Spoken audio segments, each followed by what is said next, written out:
बहुत जगह पे हम लोग को देखा कि कुत्ते भूखे से मर रहे हैं, वो तरसते खाने के लिए। तो हम लोग आप लोग रिक्वेस्ट करते हैं कि आप लोग अपने अपने इलाके में अपने कुत्ते को थोड़ा खाना वाना दे दीजिए। इस प्रोग्राम में मेरा क्या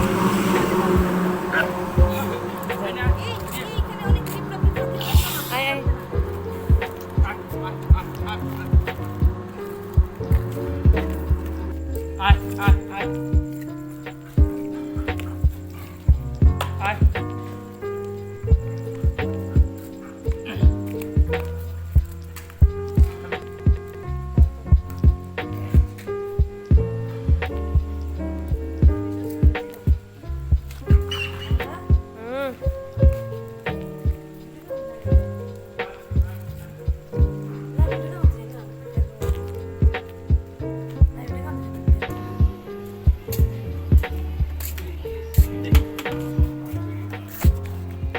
इसमें बचा है, सब दे दे इन लोगों को। नहीं नहीं नहीं, सब उनको